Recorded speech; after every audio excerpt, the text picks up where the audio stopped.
Hello everyone, I'm Walter and I'm the Film Hermit and this is my YouTube channel. And today let's talk some film. Let's talk about the 1979 classic, Mad Max. So this is the 4K edition that came out last November. I've been wanting to get this film in 4K for a while. I remember when 4K first came out, there was a rumor that there was going to be a German release, and I just kept checking Blu-ray.com and it was listed there, and then all of a sudden it just disappeared, never happened. And then all of a sudden, surprise, last year they're like, Mad Max is coming out. I'm picking that up immediately. So I'm trying to remember the first time I saw this movie. Obviously I did not see it at the theater. I think I may have seen the third film first, because the third film I believe came out in '85, and the third one is the one with Tina Turner in it. And I remember I was probably only like 9 or 10 years old, and the song that she sings in that movie was really popular at the time. I remember always hearing that song on the radio, and that movie was always in cable, and I don't think we saw it at the theater. But the odd thing is, like, the third one's like PG or PG-13. Actually, I've got the box set right here for all the trilogy. So the original trilogy, and I'm losing light, it's so dark in here. Yep, PG-13. So this is like it's not really a steel book, it's more like a steel pack. So it's got the first 3 films in it. Of course, they all star Mel Gibson. I was trying to open this up last night in the dark, and it's kind of weird how they have it. So it's like a cardboard, but it's folded inward, and you have to kind of get your finger on one of the sides here because you can't just lift it off because it gets caught here. So in the dark, this is like nearly impossible. So I gotta have to fold it like this and then pull it out.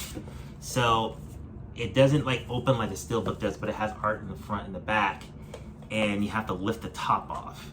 So when you lift the top off, it's got like a regular blue ambre inside of it. And then the nice thing about it, if you open it up, it's got an image of Mel Gibson with his dog from the second film in there. So this is just your standard blue ambre, but it's got all 3 discs in it. So I already had all 3 movies, but these is regular high definition. So if I remember correctly, these came out first, and then they did separate editions later on Blu-ray. And I had the first 2 on DVD. I think I might have had a DVD for Mad Max, but I already got rid of those. But shortly after, a few years after that Blu-ray set came out, Shout Factory did a release. And I wasn't sure if I was going to get the Shout Factory one because there's just another Blu-ray. I think it was going to be the same master, but it had some really cool art for the slipcover. And Shout has like you can flip the slipcover, not the slipcover, but flip the inner art around, and it's got the original poster on it, which I really love what they do. This one had some original bonus features, some interviews with Mel Gibson. Mel Gibson kind of tells a story about he went to the audition with a friend, and it wasn't his audition, it was his friend's audition. And he had said something about how he had got into a fight like the night before, so he was all bruised up when he went in there. And I guess when the director, George Miller, saw him, he was like, I want to give you a role in the movie. Why don't you get healed up first and then come back in a couple weeks? And he did that, and he ended up getting the lead role. And I'm not going to go into any spoilers in this movie because I know the movie's super old, but believe it or not, a lot of people haven't seen these films. So if you get to watch me ranting and raving about a movie and you decide to check it out, I want you to kind of go in fresh. But Mel Gibson, after making this film and a couple other ones, he ended up becoming like the biggest movie star in the world for nearly 20 years. So it's weird seeing him, even now it's weird seeing him in this movie. He's so young. I think he's in his early 20s. But this movie, the best way to describe it, it's like a weird fever dream, this film. Like I said, it's the first movie, but like it's not the first one I saw. So when I went into it, when I watched him when I was younger, I was interested because I had seen the other movies and I'd known where the story had gone, and I was already familiar with him in other movies. This was the first one. It's kind of like the origin story of Max and what made him mad. He plays a police officer in a dystopian society where the entire world is on the brink of being destroyed. And you have a lot of biker gangs on the road just doing lots of wild, crazy stuff. And basically, where is the line to what a police officer can do to stop evil in the world.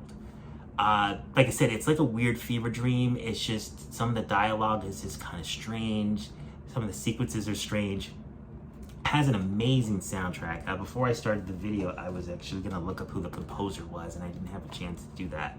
But one thing that I always do when I watch this film, I just love the music in it. It's just, some of it's just unforgettable when it's matched with some of the sequences in the movie. And I want to talk about a couple other things too. So let's see here. 1979, directed by George Miller. George Miller directed all 3 films in the franchise, and I think the 3rd movie he might have co-directed with someone. George Miller, most notably, he's known for doing the Babe films, and he actually did the most recent Mad Max film back in 2015. Let's see here. The music, cast and crew, music. And it was composed by Brian May. So I want to remember that because I do love the soundtrack. So the film actually stars, let me get the name right, Joanne Samuel. She plays Max's wife, and I always thought that she did a really amazing part in the movie. In a lot of ways, is at the heart of the movie. One thing about this film, it is an Australian film. And in Australia, they speak English. But I guess for some reason, they thought American audiences wouldn't get the English, so I guess they made like a dub track where they dub all the actors, but they speak regular English and not a lot of the Australian slang. But I mean, if you know English, you'll get it. Like, they say oi a lot. I guess that's the thing they say in Australia, but they don't say it here. But they probably took it out of the other soundtrack. I never listened to that soundtrack. I always listen to the Australian accent with the original actors' voices. So it's a very, very strange film. It's about violence in the world, a lot of car stuff. If you're a car fanatic, you'll love this movie. The car that he drives in this film towards the end, it's a 1974 Ford Falcon. It's a very, very famous car because of these movies.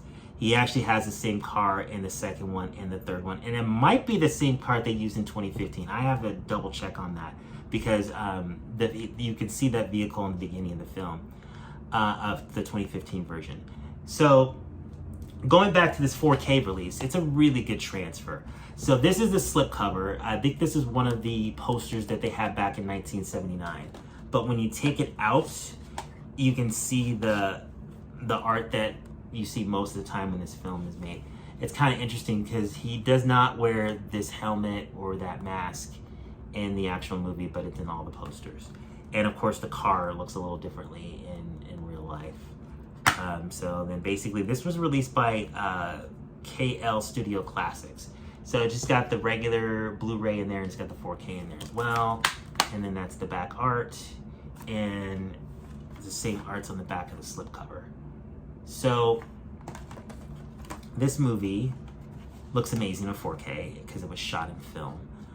It's very, it's the best I've ever seen the movie look. I watched it when it came out in November. I watched it again last night, and I was just really impressed by how good it looked. The rumor is that we're supposed to get Mad Max 2 and 3 this year from the same studio, but we'll see. I started watching the second one on the Blu-ray, and those were amazing transfers for HD. Because I put in the first 5 minutes of the second one just because I wanted to see the beginning of it, and it surprised me how good it looked. The second one is actually called Mad Max 2, but I guess when they released it here in the US, they thought a lot of people may have not seen the first movie, so they called it the Road Warrior. So pretty much whenever you buy this movie in the United States, it always says Road Warrior on it, but all the recent Blu-ray releases when you start it, the film actually says Mad Max 2 when it starts. So I don't know if it comes out on Blu-ray, or 4K Blu-ray, if it'll say Mad Max 2 or if it'll say Road Warrior. We'll see. Sometimes they just call it both. They'll call it Mad Max 2 Road Warrior. And the third one is called Mad Max Beyond Thunderdome. That's the PG-13 one. And even though it's PG-13, maybe because I saw it when I was a kid, it's still good. It's not as violent as the first two movies, and there's not as much language, but it's got the same great action sequences. It's got some really cool stunts, car stunts in the film, and a lot of it shot reel for real because this is back in the 70s and the 80s and didn't have CGI yet. So If you're looking for some fun films to watch with some really cool car chases, some good action sequences, check out the Mad Max trilogy. I could do a whole nother video on the 2015 one. Some people didn't like the 2015 one when it came out because it's not a lot of plot in that film, but a lot of people would agree that it was one of the best action films of that year. It even got nominated for Best Picture. I never thought in my lifetime a Mad Max movie would get nominated for Best Picture, but I love that movie as well for other reasons. But anyway, this is my short little talk about the original Mad Max 1979. If you want to treat yourself, start with the first one and check out the original trilogy. So it's nice talking film with all you guys. Please like, comment, and subscribe. That greatly helps the channel. Thanks so much for watching. Have a good night.